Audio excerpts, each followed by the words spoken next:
Nicole. Let's talk about it. Tell me all about it.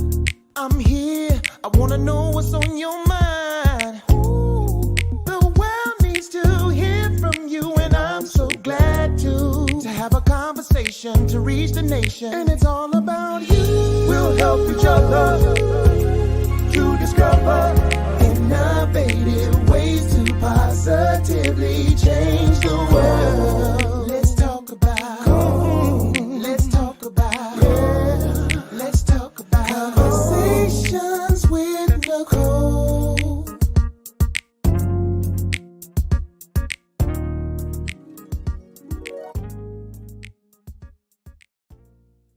Greetings. Happy Mindset Monday. Welcome to Conversations with Nicole. I am Nicole Everett, your host. And Conversations with Nicole is a talk show based in Tallahassee, Florida, focused on connecting the community through conversations. And today is what I call Mindset Monday, which is an opportunity for you, me, and my guests to chat about whatever it is we want to chat about. And today we are discussing faith leaders and self-care. Faith leaders and self-care. My very special guest is Dr. Twanna House, who I actually had the great pleasure of meeting back in November at a NAMI event here in Tallahassee. She is all things NAMI in Pensacola, not all things, but she is a NAMI champion. And so we connected then. Her story was quite compelling to me. But after having more of a conversation, I said, we got to have you on the show. And so here we are. So I'm super excited and delighted to have her with me tonight. But before I bring her on, y'all know I want to hear from you. So where are you tuning in from? Let us know. We are live on Facebook, on YouTube, and on LinkedIn. And this is an interactive conversation, safe space, brave space for us to communicate with one another. And so your comments, your questions are welcome. So put your city and state in the comments and we'll give you a shout out and, we'll have a little conversation. So I see a few of you on, but no one in the comments as of yet, and that's okay. So I am going to go ahead and share some of Dr. T, as she so lovingly calls herself, Dr. T's bio. So Dr. Twanna House is a survivor, leader, entrepreneur, advocate, educator, and mother. Are some of the roles that she embodies, and she has pursued her passion and purpose to make a difference in the community and the world. She says that her purpose is to bridge the gap between the church and mental health community to further ministry to the whole person, not just in part. She overcame a lot of personal struggles in her childhood, including a speech impediment, a facial deformity, suicide attempts, and mental illness. She is a survivor of severe depression after a 30-year battle, and she is the FaithNet Sharing Hope program leader of National Alliance on Mental Illness, also known as NAMI, both NAMI Pensacola and NAMI Florida, and a certified mental health first aider. She is also the founder CEO of Beacon of Hope Champion Ministries, LLC, an organization devoted to creating awareness about emotional and mental wellness being essential to spiritual growth, providing education to properly equipped pastors, leaders, and caring citizens in ministering to congregants dealing with mental health issues, advocacy for people who are not able to access the treatment for mental illness, and to provide a safe space for support for people without judgment. Dr. House is the loving mother of one son, a godmother, and a spiritual mother to several sons and daughters in the gospel. In all, she is very humble for everything that God has graciously afforded her and has been allowed to experience in life. Y'all help me welcome Dr. Twanna House. Yay! Good evening. Good evening. Evening. How you doing? I'm doing great. I cannot complain. I cannot complain. God is good. Indeed, Yes. indeed, indeed. All right. Well, so glad to have you with us. Mhm. So, before we get started with our conversation, I'd like to know, in your own words, who is Dr. Tawana House? Not what you do, but who are you in your own words? Own words. I am radically, unapologetically, uniquely me. That's that's it. Nice. All right. Yeah. Like how Yeah. you summed that quite up, no fumbling, no bumbling, boom. That's it. I love it. No, because that's who I am. I'm unapologetically myself, I love it. and it's just simply because I've learned to be authentically myself and embrace that. Yes, beautiful, beautiful. Well, I'm so glad that your authentic and wonderful self is here with us tonight. Yes, ma'am. All right. So I read the bio, and so faith leaders is your jam and part of your passion. Yes, ma'am, it is. Um, and the reason why it is that, just a little bit of backstory. Another thing about me is that I was adopted when I was 3 days old. Mm, And my father was a pastor. And so my mom was a first lady. And okay. so I grew up in it. It's like I didn't have no choice. I grew up in that, arena of church and, how it was, being a pastor's daughter and all of that. And Mm, then growing up, it just seemed that that was my DNA, that it eventually, I got ordained in the ministry, initially as an evangelist. And then when I was in my previous marriage, I was married to a pastor, but I also was ordained as an elder and eventually as a pastor as well.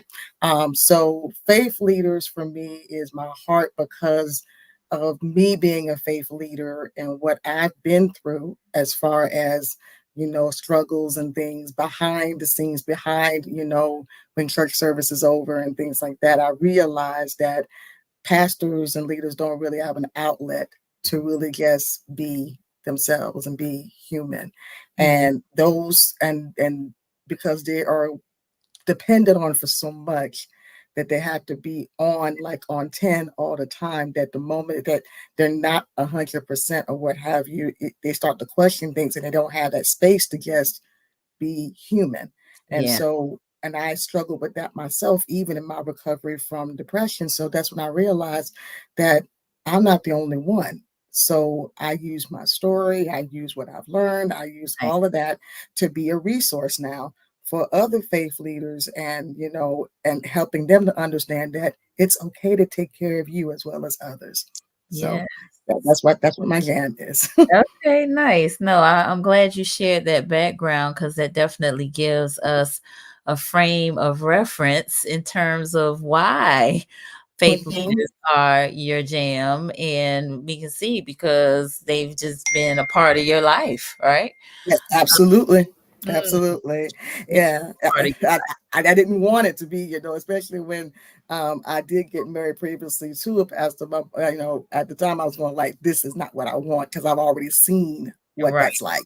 Mhm. And even though I ended up being married and then I've been divorced now, since then, I realized those experiences have a purpose. And Yeah. and here I am. And So, here you are. Well, yeah. thank God. Yes, thank Uh, God.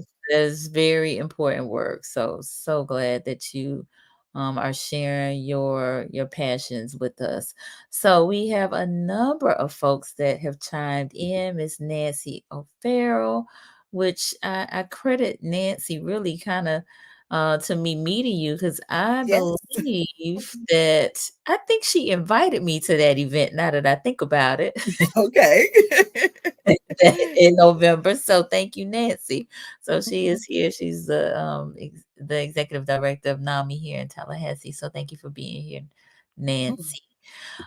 We have Miss Sonia B, intimacy coach and certified sexologist here in Tallahassee as well. Thank you for being here, Sonia B. And may I just say, um, Sonya being and I, well, it was me, but she was one of my speakers. We celebrated National Vagina Day, which is actually tomorrow, but we had a celebration yesterday and it was phenomenal. We had a GYN, we had some physical therapists, and Sonya talked about different aspects of sexual health, and it was a ladies only event, and it was great. So I just got to mention it because I'm still on a high as it relates to it, because Oh, okay. conversation was so rich, and I believe that some healing took place in the midst of it. So it was really great. All right, my sister Shayla down in South Florida, thank you for being here. Miss Brittany, look, Brittany, you 2 for 2 today. So thank you for being here, Brittany. All right, Miss Nelson, hey, how Yeah, are you? that's one of my mentees right there, one of my little sisters there. Okay, wonderful. Yes. Thank you for Mhm. being here, Miss Nelson. She says, speak. Yes, Oh, all yeah. right. My mom is here down in Miami. Thank you for being here, Ma. I appreciate you. Miss Jeanette is here as well in Miami Gardens. Thank you for being here. And Sonny say, yes, the event was amazing. I'm still on the high. Absolutely. Miss Teresa, you 2 for 2 today too. Look at y'all. The second show of the day. I love it. Thank I you for love it. That's all right. in the house. Yes. Miss Audrey Johnson. Miss Audrey is also from Picola.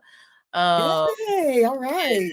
yes, and she had a wonderful health fair here in Tallahassee this past Saturday. Really, really great stuff. April is Minority Health Month, so that was the focus. So kudos to you, Miss Audrey, for doing your first health fair here in Tallahassee. All right. Deanna's on. She says such a high because she was at event on Sunday. And your mentee said, love you. I love you more. Right. Wonderful, wonderful, wonderful. All right, very good. Well, let's go on and dive on in. I mean, you kind of already gave it, set us up with your intro in terms of talking about clergy and them not really taking time to care for themselves because they're caring for so many other people. But the thing that comes to mind when I think about clergy, I think of them really more so as essential workers, just like Mhm. your Mhm. public servants. And when I say public servants, I'm talking about fire, police, Right. because they really, I believe, see people in their worst conditions. Mhm. Mhm. Yeah, And that they're can be first taxing. responders. Yeah, they are first responders. That can be Yeah. very taxing on you. Yeah, because the thing is that as pastors and leaders, typically we are the ones in the church that people will go to before they even go to a doctor or before they even go to a specialist about anything that's regarding to them. Because, typically the church has been known to be a pillar in the community. It's been a place to be supposed to be a safe house, place Mm, of refuge, a place where they can be able to find some kind of answers, some wisdom, some healing, something in that respect, because that's what they have, associated it with. And mm, the thing is, though, is that what we're finding, and especially since the pandemic, which has really shifted how worship is now and how church is now, is that mental health is something that can't be ignored. Is that it's coming through our doors on Sundays or on Wednesdays or whenever you're having, you're having services. But at the same time, it's also the pastors and the leaders that have to have the struggle of knowing how to balance yeah. their life as well as along with the burden that ministry brings with it. Because Mm, it is a burden. I don't mean that in a bad way. right. I mean that in the way of, if you're talking about leading people and guiding people and Mm, dealing with whatever issues that they bring to you, the traumas that they may be having or the issues that they may be having, we as pastors and leaders need to know how to balance it where we're not carrying all that stuff on us yeah. once we have dealt with those issues with them, if we're counseling them or things like that. And Mm, sometimes that's sometimes difficult to do because sometimes there's the thing of things bleeding together and not knowing what to know how to release those things. So that's where a lot of times we kind of neglect ourselves in that respect because we're going so much, doing so much. Sometimes we're so busy with so many different things that we just don't take that moment to say, whoa, I need to cleanse my soul here for a moment, get mm, some stuff that don't belong to me out of me for a minute so I can make sure I'm together. But a lot of times that's commonly doesn't happen among us pastors and leaders. So, and again, viewers, this is interactive, so please feel free to comment and question as we progress in this conversation. But what comes to mind for me is you have several people that you're tending to, right? You're the Mm-hmm. shepherd That's of right. this flock. And so the cares of your sheep, they burden you. Mm-hmm. They do. Mm-hmm. And not to mention you have your own family that you need to contend with. And so it's a lot. It is. It is. And that's why just not anybody can just be a pastor. It's not just something you can just jump in and just do. It's interesting because I think I mentioned to you earlier today that one of the things that my bishop, Bishop Anthony Gilliard, was Mhm. going to institute, and I totally think it's a very awesome idea, radical idea. That is that anyone that's considering becoming a pastor needs to be assessed mentally. They need to have a mental health assessment because there is we were talking about the burden. There is a demand Mhm.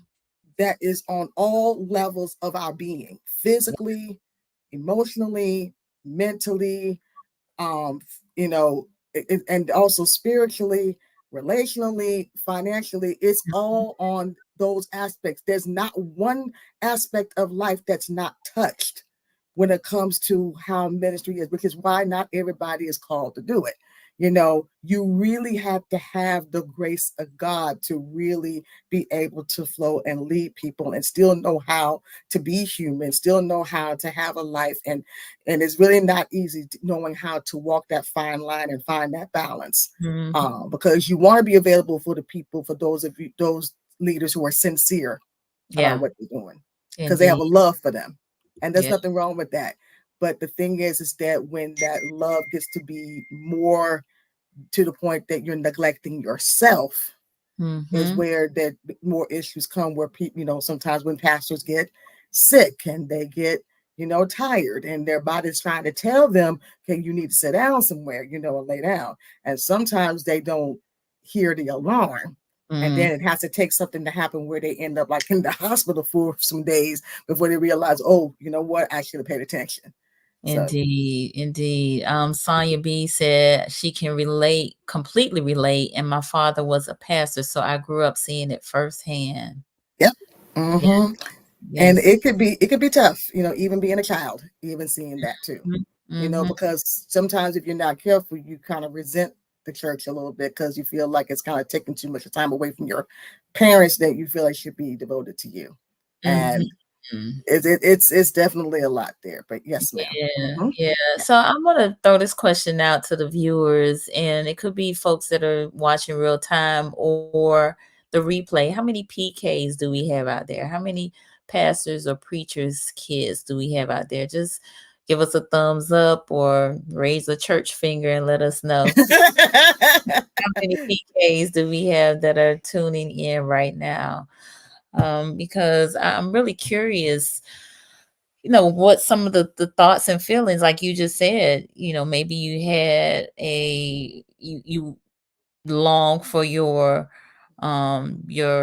parent who was a faith leader to be more at home, right? To tend more to the family and whatever the needs of the family are. Well, that's because the tradition was, and me and my mom had a conversation about this because my Mhm, father has gone on. He was 15 years ago. He passed away, and mhm, we had a conversation about this in the sense that when you think about the order your priorities, mhm, that you'll put God first, and mhm, then back then it was kind of like ministry was what came second, and mhm. then family, Yeah. because they felt like in ministry they're doing their service that they're supposed to do for God. Mhm, But the problem with that is that even the word of God says the very first thing that God ever established on earth was family. when Yeah. he created man in his image and then created woman because he said it wasn't good for a man to be alone, and he needed a compatible partner. Mhm. That is what the first institution has been. But it was mixed up back then because people thought that's what you're supposed to do. But you had people who were successful in leadership, successful in their ministries, successful in what they were doing, but their families were crumbling apart. They looked the part with the hats and the suits and the shoes and all that stuff on Sundays or what have you. But behind the scenes, it was a hot mess because there was no relationship, there was no connection. And I struggled with that for a while. And my father, who was older, came from a different generation than most now.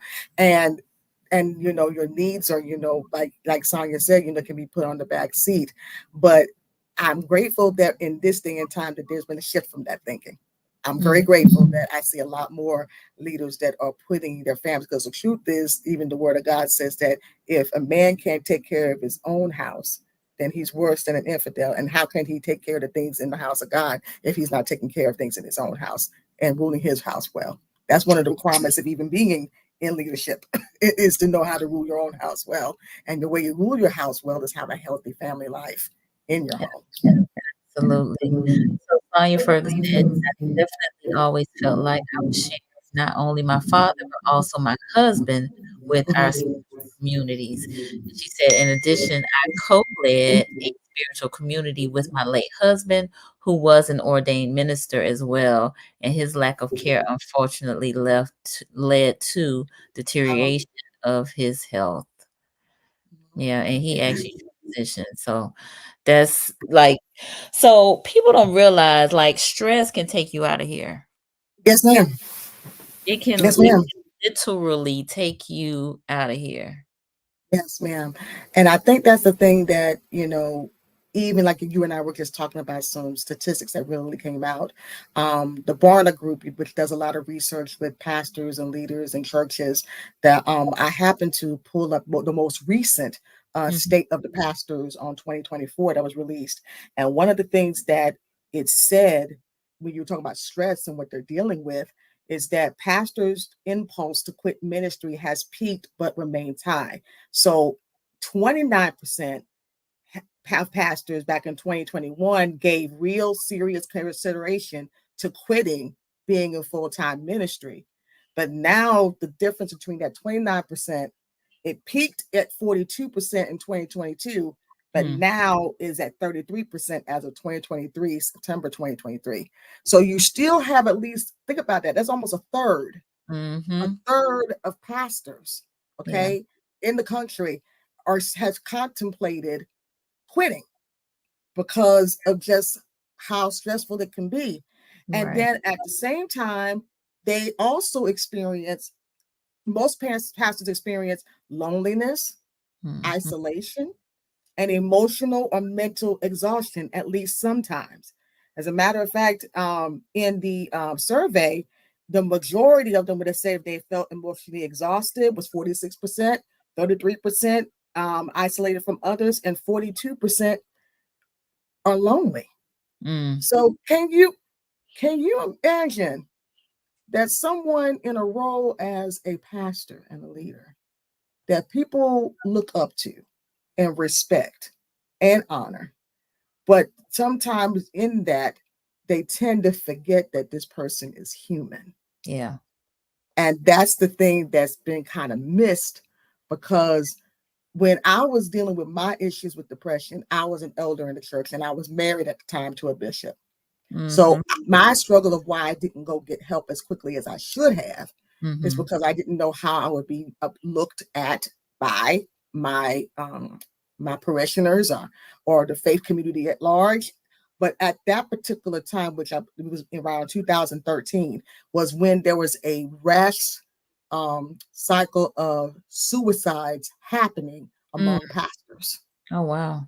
There were, like, I remember one time there was one pastor of a Baptist church in Georgia that he was preaching that morning, and you could hear in the preaching that he was crying out for help. Oh But wow. it was like nobody thought of to check on him, thought of to see if he was okay. And it ended up that later on that day, that evening, was when he took his life. Mm. And so there were several others throughout the country, regardless of faith tradition, that I would say within my time frame that year was at least about 8 to 12 Mm-hmm. completed suicides. And that's when God dealt with me and said, this is why you can't worry about how people view you. He Yeah. said, it doesn't mean that you have no faith by going to get help. It really means that you're adding to your faith by getting the knowledge, by getting the understanding, because even the word of God says that faith without works is dead. We can have all the faith that we can have to pray things, you pray for it, asking God to help us with it. But a lot of times God is saying, look, I can help you, but you got to be willing to do the work. You got Yeah. to be willing to get the knowledge and the understanding and get the treatment you need. And so he told me, you got to be that radical voice now in Mm. order to let people know it's okay to do that. And Indeed. you're not taking anything away from your faith by doing that. And then, even now, that if you have a statistic that 1 in 6 pastors, nearly 1 in 6 pastors say they have experienced thoughts of suicide or Yeah. self-harm within the last year, 1 in 6. That's a That's lot. a serious number. It is. That means that could be your pastor down the street. That could be your pastor around the corner. That Mm. could be your pastor in another state or so. So we have to realize that with the way that life is now and what pastors have to deal with on top of what people already got to deal with, sudden deaths of loved ones or circumstances where they're losing jobs or different things that are happening with their parishioners. Mm. Even pastors are not exempt from life happening to them, and they're having to deal with that at the same time of trying to be able to minister to other people. So Mm-hmm. it could be really overwhelming if you don't have the right support system there to tell you, look, you need to take the back seat for a moment to take care of yourself. Absolutely. Yeah. Absolutely. Yes, So, ma'am. so Keisha has joined us. Greetings, God people. She said, thank you for being here, Keisha. She's here in Tallahassee. And Miss Tracy Golay, who is here in Tallahassee, but she is also from Picola. So Yes, I know Miss Tracy. She's one of my Facebook friends. okay, nice, nice, nice, nice. All right. Thank you for being here, Tracy. So wow, you have said many things. And these Yeah. statistics are really kind of surprising actually, that the numbers are as high as you have mentioned. Yeah. And Yeah. so I'm curious around, we've talked about the stats, we've talked about, some of the reasons why Mhm. um, the stats are the way that they are. But what can be done? Um, well, here's the thing about that. First, let me say this. There has to be an understanding. And I think a lot of pastors and leaders are starting to welcome this, especially when it comes to mental health now, Mhm, them opening that conversation and including it, in their congregations, is mhm. that there is a connection when it comes to spirit, soul, and body. However, we need to dig a little deeper with that soul Okay. because the soul is mind, will, and emotions. Mhm. The only way that you can spiritually grow and be healthy is you have to have a healthy mind. And Amen. that is where the breakdown has been. The Mhm, breakdown has been is that we've taught things well spiritually. And yes, we do serve a God that is supernatural. But mhm, the fact is that he's supernatural on top of natural. But that doesn't make us invincible. And that doesn't make us, all powerful and all this. No. That's his grace upon you, but that grace can sometimes not always be there. And you mhm. have to acknowledge the fact that you're still a human being in a human frame. Right. And what happens is that mentally, to be healthy in your mind means you have to be healthy mentally and emotionally. And Mm. like my bishop has said, which I love this statement all the time, I always quote it, and that is you can't demand holiness from someone you're not willing to love into wholeness.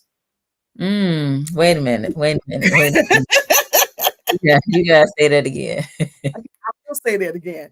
You can't demand holiness from someone you're not willing to love into wholeness, meaning that you can't demand someone being able to live a holy, spiritual, victorious Christian life if they are mentally and emotionally broken. There will be no growth, there will be no change, because the way that our faith grows and the way that our spirit grows is from what we take in mentally in our minds. If we don't take any, if we are not able to comprehend in our minds, if our emotions and our mindset is in a broken state, there is no way you're going to be able to truly embrace the word of God for the truth that it is. No matter how much is preached across the pulpit, no matter how much you go to church, fast, pray, whatever you do, it's not going to happen unless mentally in your mind and your emotions are in a place of healing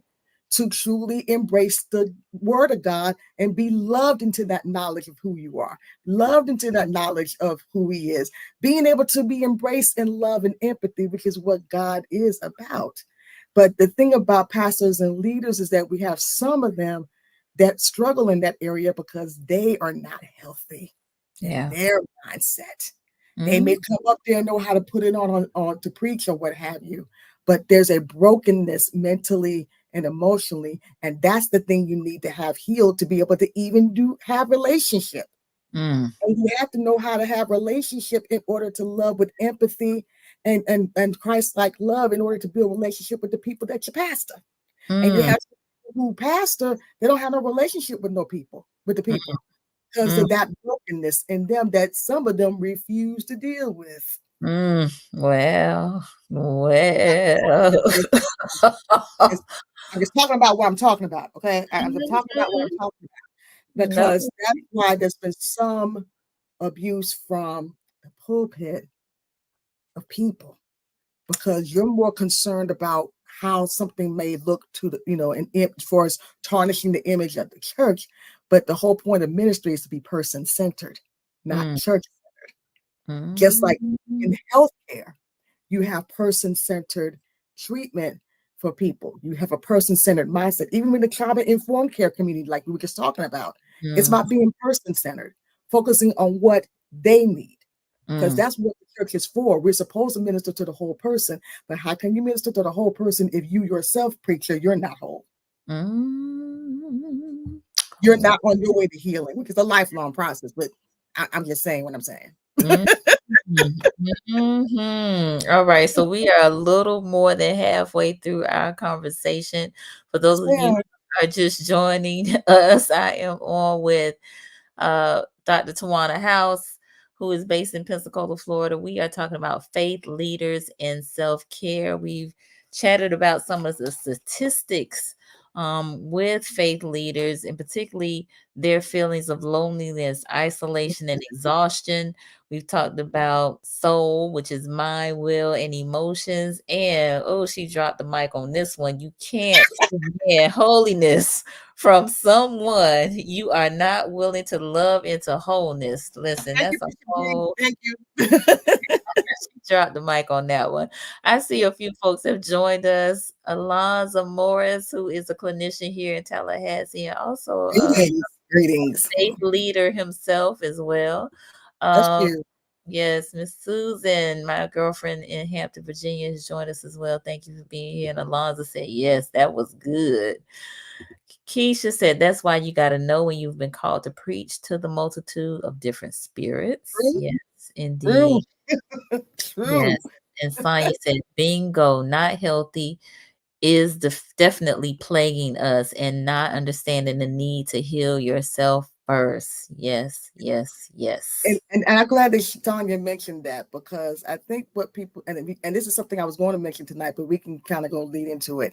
Okay. For people to be for a ministry to be a healthy and sound and welcoming and healing environment that can lend itself to being a safe space for people, the example's got to start at the top.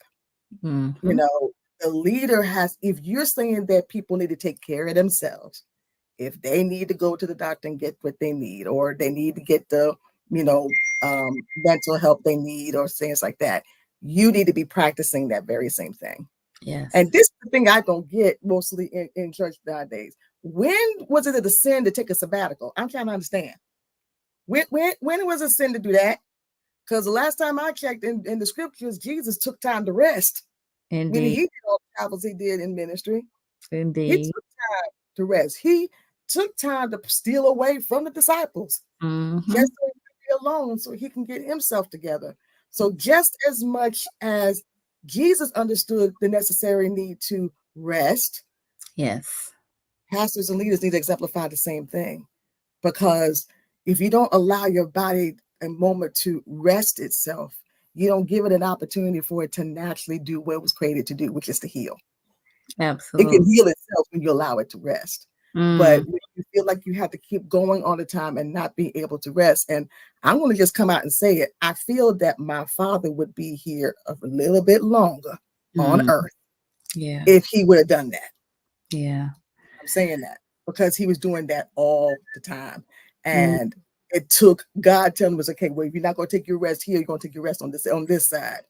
And so I think what people need to realize is that pastors need to adopt the biopsychosocial model in that take care of yourself, be that example, and know when to sit down, know when to take a Sunday off. It's not going to hurt anything if you do that. The church is not going to rise and fall on your head because you're just not there for one Sunday.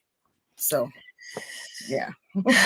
I could go a little bit deeper on that, but I'm gonna leave it for now. No, I mean, if you want to, we can.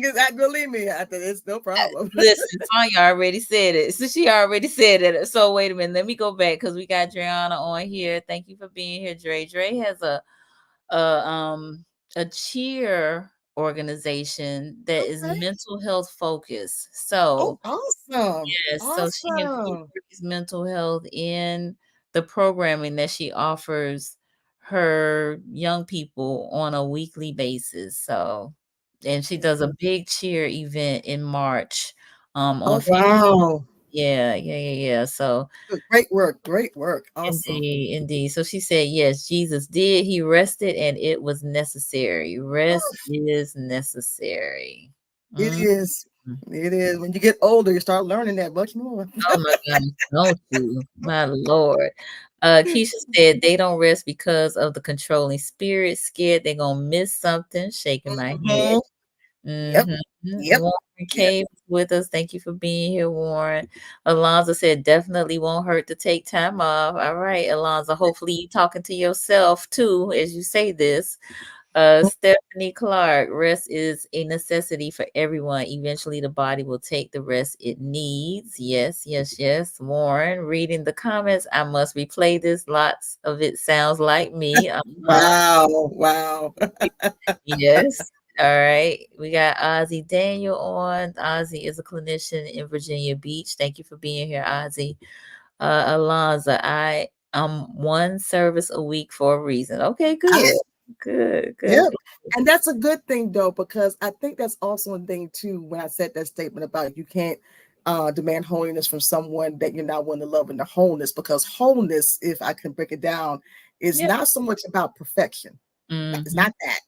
What it is that wholeness is an awareness of who you are, awareness of where you are. Where are you mentally?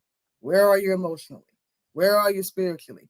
And being okay with the fact to say, you know what, I'm not at 100% today. I only got 70. That's all I got. And also being able to be okay with the fact that if I maybe 70% today, we're going to work with the 70% today. And we're going to just do that. And then hopefully tomorrow we can be back at 100%. Or if not, we may be at 75, maybe 80. But it's okay to be aware. And I think that's the hard part, because see, self-awareness, and I think somebody was just mentioning about being controlling. Yes. Self-awareness requires you to really dismiss pride. Now, if you're not careful, pride could be the very thing that can lead to almost killing you when it comes to ministry. Absolutely. I know what I'm talking about. And that, it's humbling enough to say, you know what? I'm a human being. I have limitations. I can't do it all. And that's sometimes hard for some faith leaders to do. It's hard to do that because it's like, wait a minute, that means I'm not. I said, but first of all, God never asked you to live up to an image to appease others. He said, live up to the image I created you in. Yes. And I created you in my image, which means you have feelings, you have emotions, and you don't want to ignore those things because, as with trauma, as we talked about, lies are the root of all suffering. So if you choose to avoid and ignore or put aside or brush underneath the rug your feelings, you're basically lying to yourself. So the whole point of what self-awareness is saying, you know what, I am angry. I'm saying I am mad. Yes. Say, okay, I didn't like that. Okay, I don't feel like that. No, I ain't got it today. And if I say no,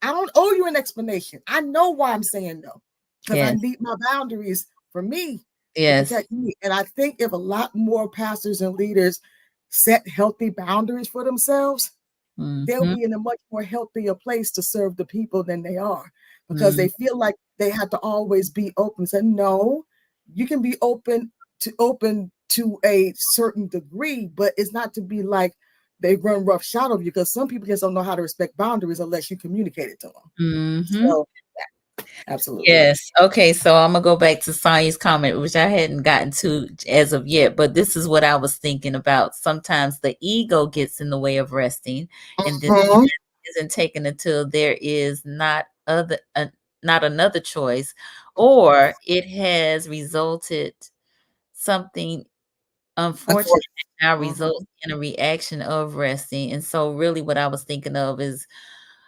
sometimes again that ego can get in the way, and now I don't want anybody else in the pulpit preaching. I gotta preach every Sunday, or I gotta preach every time, or speak every time the doors are open. And so now you're running yourself ragged because you didn't rest. Right. Right. But then that's another problem, because if the church becomes about you, then it's not fulfilling the purpose that God meant church to be, which is for the people. You said it, I did. And I'm saying it because, and I am saying it because the thing is that because I know some pastor friends, and let me tell you, I gave them full warning. I said, you need to slow down. You need to take a moment to rest. And I want you to know those two pastor friends of mine, in their own respective way, spent some time in the hospital. One of them almost had pretty much a stroke, almost. Oh. And he's in his mid-30s. I'm going like, that don't make no sense. So, of course, I was there for them as, being supportive and being empathetic and being loving. But then I said, you going to listen next time? Because your body just told on you. It sure did. And if you let ego get in the way, ego is going to be the thing that's going to put you in the ground faster than you can think about. Because do you think people, once you leave this earth, is going to be wondering about, well, he was a good pastor? Well, no, they're going to find somebody else and get in that spot. They're going to move on. Exactly. And I think that's what we need to realize, that, we've created a lot of this, what's the word, almost to the point we kind of worship people in a certain role of leadership, which that should not be. And if they have an ego issue, that's because they got issues with themselves, that they're not securing themselves. There's some brokenness in them, because if they don't feel like it's okay to leave the church for a moment to rest, then the question is, what was your true intent in starting the church in the first place? What's the true intent of your vision? What's the true intention of your vision? Because if it's not about the people, then you're in the wrong place. And yes, and like you said, Ozzy, the body does keep score. And the book, I read the book on that. And first of all, that book gutted me for all it was worth. I mean, because it dealt with trauma in the sense that it can happen to the best of us, in the sense that he can change you forever, and it can. And so that's the reason why I say that, pastors, you have to understand that you're not invincible. No one's asking you to be the superhero. Right. Can I say that again? No one is asking you to be the superhero. No one's asking you to come in with the cape and try to save the day. Nobody's asking you for that. You're not Jesus. Yeah. We had one. He was here on earth, and he's been over with and done. He's up in heaven. No one's asking you to be the superhero. Mm, All you are is just a conduit, a vehicle for God's love and grace and empathy to flow through to help and serve the people. So yeah. just take care of yourself in that respect, because no one's asking you to know it all. No one's asking you to do it all. You're putting more pressure on yourself that's unnecessary. And your And ego can take you out of here if you're not careful when you do it that. can. It can. So science says self-awareness is so important, so very critical. Dre said, how can you pour good from a drained spirit? You can't serve clearly if you can't rest clearly. Alonza, I've learned that I can't pour into people from a poisonous cup. Oof, watch yourself. Rest is necessary. Healing the unresolved is necessary for effective ministry. Yeah. Try Uh-huh. try pouring from an empty cup, because that was me for almost like 12 years. Try doing that. Try Mm, doing that when you neglected yourself and you keep going, and you don't think about who you are and yeah. then and what you're dealing with. And your body will eventually wake up and say, like, okay, hello, I'm right here, you Mm-hmm. know. And I remember something that one of my dear big sister friends told me. She said, Twanna, it's okay to care about others. Just don't neglect yourself. Make sure that you make time to pour into your own cup. And Yes. as pastors and leaders, we have to understand this too. And I'm sure some people will get this. No disrespect to those that we serve and the sheep that, that God gives us to shepherd and what have you. Mm-hmm. But those that we lead, those that we serve, we can't expect them to be the ones always to pour back into us. We have to have the right support system around us where we are as leaders that understand where we are enough to know how to pour into us as well. Right. And even if they don't necessarily do that, you take the time, you find it where you take 5 or 10 minutes, after you preach or after a day that you've been, in service and what have you, take a moment and just breathe Yeah. and allow whatever that took place spiritually just to release yourself so that you can be in the place where you need to be. So yeah, you got I've learned that I got to keep my cup full. If I'm pouring out, I got to make sure I got to find a way to pour more back in so that Mm-hmm. I'm not empty, because Mm-hmm. it is not good to pour from an empty cup. No way. Yeah, yeah. All right. Wow. All right. So because I'm taking notes over here, okay? What I have so far in terms of solutions are rest, and more rest.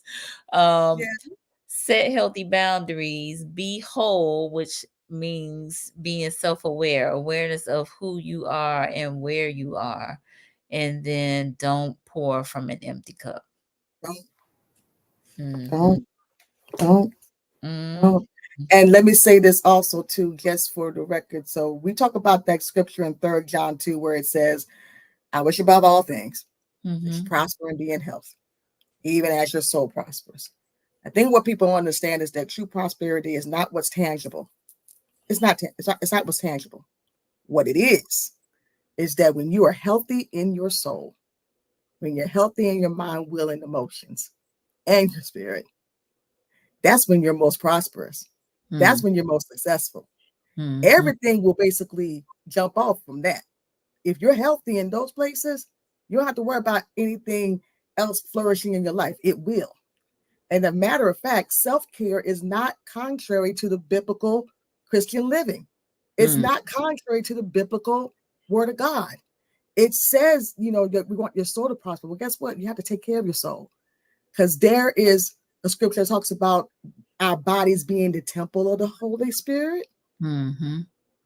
Okay, so we have a responsibility to be a steward of this being.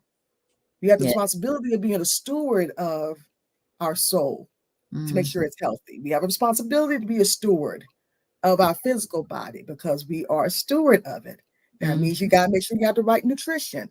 You got to Yes. make sure that you're hydrated. And let me help you. If you're hydrated really well, it helps with your brain function. I'll be the first one to tell you, it helps with your brain function.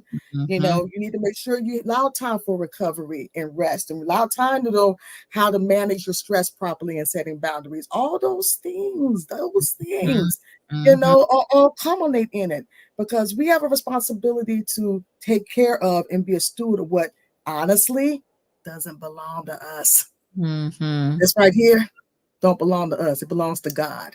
So when you have that concept, pastors, leaders, you would be mindful that if you're supposed to be a good steward of things, Mm. then you will take care of what belongs to him, and his body belongs to him. Indeed, indeed. All right, Ozzy is reminding me of what he says on the program. We live for the body, we live for the mind and the soul. And any misalignment we cause a fraction, will cause a fraction. Ooh, Yeah. sir, sir. Hmm. Yes, sir. Yes, yes, yes, yes. All right. Tracy said we are prone to try to give all and fix everything. That is the world's way. God got to do it God's way. Yes, yes, yes, yes. Yes. So I want you to talk about just your experience with introducing the mental health piece to the faith leaders that you have come across, and just what that experience has been like, whether it's been well received, whether there's been pushback, or a combination of the two. Um, I will tell you, my whole idea of the mental health and faith really came from when I was part of the ministry that me and my ex-husband used to pastor. Because one of the things that we would do in our ministry was Mhm, that anytime someone was dealing with a mental health issue and they would come to us, we would mhm, actually pull them to the side and talk to them, in the office, ask them some questions, and then we were actually able to refer them to get help. And mm, so when we started hearing this with other pastors and leaders that we were doing this, they were like, really? Y'all do that? I'm like, well, yeah. It hasn't been a time that I remember one time I took someone from the church to the behavioral health facility in town, mm, Lakeview. Those of y'all in Pensacola, y'all know where that is. I took them to that unit for them to get treated, to be seen. okay. I think what I've run into a lot of times, I have gotten pushback because there's some people that still have the idea of praying in a way. Mhm, But then I've also had pastors and leaders being more open to realize that if people are supposed to be well and we're supposed to be focusing on ministry to the whole person, we cannot ignore the mind. The mind is critical to live righteously. It's critical to your salvation. yeah. You have to have a made up mind, as they say. And Mm, the only way you got a made up mind is you got to have a healthy one. They said, well, how do the woman's 12:2, you renew your mind. Not only through the word do you renew your mind, you renew your mind by taking care of your mind, the health of your mind. And mhm, so it's been more receptive now okay. since the pandemic. And Mhm, someone asked me a question recently during a training, asked me to explain what the reason is for the shift. And the reason for the shift that more pastors and leaders and churches are being more willing to embrace health and embrace wellness a lot more now in ministry is because you can't really ignore it anymore, especially with what happened with the pandemic, with a lot of sudden deaths that happen and still tend to happen to this day.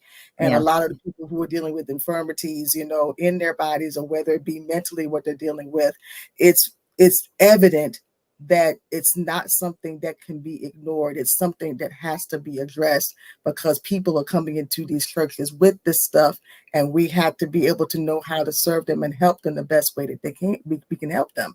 And Mm, so it's become more open. Like when I started Beacon of Hope Champions, it was a Facebook page back in 2014. okay. And so I was doing that for a while, creating a safe space for people that are dealing with mental illness and things like that, to talk and encourage each other and things like that. Then life kind of happened in between that, dealing with some traumatic things that happened in my marriage and my family and things like that. So I kind of, abandoned it for a while. Mhm, And then when I made the move to, be where I am now after my divorce and everything, someone said, hey, you need to come back to this, because they shared a memory from that Facebook page. okay. And I was like, I don't know. I'm not sure. And so when I prayed about it, God said, it's time for you to relaunch it. And when Okay. I relaunched it, it was like right at the time that it needed to be, because everybody was being open. I had so many pastors and leaders coming to me saying, hey, can you come to my church? Can you share about this? And so I've had those experiences where God has used me to use the scriptures to base on healthy living and healthy mindsets, because it's critical to you living righteously for God. If you don't want to find yourself in the same patterns, then you got to get healed in your mind. You got to learn that your life is going to be a lifelong healing process. You got to learn to accept that about yourself and learn each day that you're going to be healing in some way, some form. And so more leaders started being open to that all of a sudden, like within, I want to say within, it's like I said, since the pandemic and since worship as we know it and church as we know it has completely changed. It's not religion anymore. And now that that's happened, there's been more of an openness to health and wellness, where now they're having conferences, like women's conferences, including about health and wellness and mental health, and they're providing resources. And even like in my situation, my bishop, Anthony Gilliard, who I love for him being radical in what he does, is that you're working on developing the ministry health arm of our jurisdiction, which is 56 churches, 16 districts. And so we're going to be rolling this out later on this year and getting those who are in that field that are interested in pushing this, so we can be a support and a resource to our pastors and to our leaders when it comes to mental health and building mental health task forces or ministries within their respective churches. So and then if you have one more shift, then when you have the Church of God in Christ, the largest African American denomination in the world, religious denomination in the world, take on a partnership with United States Health and Human Services to do a PSA campaign about the 988 initiative, which is the Lifeline Crisis Line, and being able to push that within their organization. That's powerful. That means that now the church is starting to wake up to the fact that this is necessary. So yeah, I think since then with that, it's finally has become more open. You do still have some who are traditional in their thinking, but of course, all we know is a work in progress. Indeed. So Brittany had a question. She wants to know, how does one take care of their mind? Ooh, well, the way that you start taking care of your mind really begins, Brittany, with being aware of where your mind is. Like what I'm saying is that being willing to be self-aware of yourself, to say, okay, where am I at today? Taking a moment just to check in, right? Saying, okay, where am I at? And kind of give it like a number, like, am I at 50%, 60%? And then ask yourself, okay, why am I feeling like this? Where is this coming from? Now, I'm going to be honest. We don't like feeling negative feelings. We don't. We want to get rid of them and move on. But the truth is, you got to be aware of the fact that you have them. I tell people all the time that if you check in with yourself, it'll give you an opportunity to be emotionally aware, because your emotions are not meant to control you. They're meant to help you be aware of where you are. So you'll know how to respond rather than react. Yes. So that's the starting point. Being willing to check in with you and be honest with you is the beginning. And then if you see you got some areas that you're like, hey, I don't know why I feel anxious here, or why am I feeling depressed here, and things like that, then that's when you start having those conversations with yourself, wondering, well, I'm wondering maybe I might need to talk to someone, or maybe I need to address this with it. That's where you can start taking care of your mind. You also can take care of your mind with simply just nutrition, being mindful of the things you eat or you drink. Like I just mentioned, hydration is important, because the more water you drink is more healthy for your brain to function, because most of our body, we know, is made up of water. So hydration is important. Meditation is important. That helps take care of your mind. Breathing is important. One of the things I do a lot of times is what's called a reset. That one of my big sisters out of Texas, she's a holistic practitioner, and she'll send me like 3-minute resets of saying, breathe in, breathe out, get yourself centered, grounded, and especially when you're an empathic person like I am, you deal with a lot of stuff that kind of gets in your gut, because you feel it so much. So it's good to just take a moment to breathe and then let it go, and then breathe the good air, or the goodness and the presence of God, and then you let go the toxicity and the Yes. negativity. So that's a way you can also, take care of your mind. And also being active also helps you take care of your mind as well. Doing like exercises and things like that. And I'm not saying you have to do like 15 minutes of cardio or whatever, but I mean, if you just walk for a little bit or just do a little bit something in place or whatever, that can help you there. And then of course, spiritually, you always have to renew your mind in the spirit. You always have to renew your mind with his word to allow it to be grounded in you. But those are the ways you can take care of your mind, and also have a good support system too. Sometimes you want to have an outlet where you can vent and vent healthily. Let me say that. Vent healthily.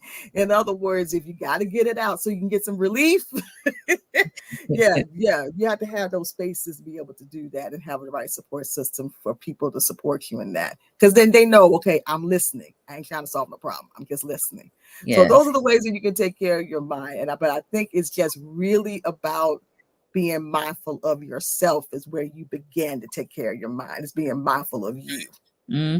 That's self-awareness. Yeah, that's self-awareness for sure. All right, Miss Kiosha has just joined us. She said joining a bit late, but I will watch the replay. That's all right, Kiosha. All right, it's no problem. Yes, appreciate you being here. Ozzy said, first thing first, indeed, renew the mind with the word. Yes, indeed. All right. Well, we are a little over our hour, but this was so good. No, we're good. This was so good. So y'all are still hanging in there with us. But I do want to give you an opportunity to give some closing remarks and tell folks how they can connect with you. Yes, absolutely.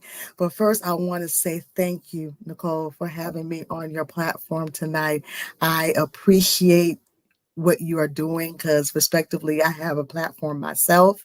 And so for you to create safe spaces like this, I honor you for the work you're doing. I'm honoring for what impact you've made on so many people's lives just by just being you, and by allowing people to shine and to share, who they are and what's inside of them. So beautiful. And that's why you're beautiful in what you do. So I want to honor you and say thank you for this opportunity. And also, I just want to say to everybody that's listening and watching tonight, I want you to understand that it's okay to be human. It's okay to give yourself permission to feel, pastor, leader. It's okay to let yourself be honest with you. It's not taking anything away from your value of who you are. And it's not going to take away from you being judged or whatever. The fact is, you got to go home and deal with that when you're at home. And you got to find peace in your own mind. All of us got to find it, not just you. So it's okay to take care of you. Don't neglect yourself while you're serving. Keep yourself in mind while you're serving. Trust God to give you the wisdom on how, and it can be done. It can be done. And those are my closing remarks for tonight. And as you can see on the bottom of the screen, this is how you can get in touch with me. I am the founder and CEO of Beacon of Hope Champions Ministries, LLC. My focus is on pastors and leaders as far as being a resource to help them achieve emotional and mental wellness, which is essential for spiritual growth. And I'm also an advocate for mental health with the Florida Mental Health Advocacy Coalition. We have 4 pillars in our ministry, which is advocacy, awareness, education, and support. Definitely check me out on www.beaconofhopechampions.org. And thank you for having me on here tonight. Oh, our absolute pleasure. This was really, really great. Great conversation. Listen, you've dropped so many gems tonight. I have got a whole page full of notes here, ma'am. And the one that really got me was about you cannot demand holiness from someone you are not willing to love to wholeness. I'm just saying. I love it. I love it. I love it. I hope this has benefited our viewers. If it has, let us know in the comments. Give us a thumbs up or something. Clap your hands, something. I don't know. Let us know in the comments. I see a few people have chimed in. Brittany said, awesome job, ladies. Sonya you. B, yes, ma'am. Giving Nicole her flowers. Oh, thank you, Sonya. Uh, Mhm. yes, love you, Miss Nicole. Oh, thank you, Brittany. Thank you so much. Oh. Here tonight. Now don't do it. It my family freshman brother, he said, in the Christian faith, I feel it's imperative pastors have a therapist slash counselor. Great topic, much needed. Thank you, Thank Ish. you, Ishmael, for saying that. Thank you. Yes, yes, appreciate it. All right, Sonya B, thank you. I needed to hear all of this. Yes, Oh, yes, yes, yes. wonderful. Bless you, Good. Sonia. Bless you, Sonya. Yes. Ozzy, good word. I appreciate that tonight. Thank you, Ozzy. Welcome. You're welcome. Oh, my child was on the line tonight. Oh, thank you. That's my son right there. My sunshine. Oh, Thank you for being here, hello. Jabari. In Brooklyn, New York. All right. Well, blessings. Thank Yes, yes, yes, welcome. yes. No, hi. Thank you. He said catching the tail end from the BK. I appreciate that. I do. All right. Hassan Hills, who is also in Cola. Great Oh, time. okay. Very therapeutic. Thank you, Hassan, for How joining. come I'm just finding about these people that's in Pensacola? This is where I live at. Help me to understand this. Listen. Hassan has been one of my guests, so Okay.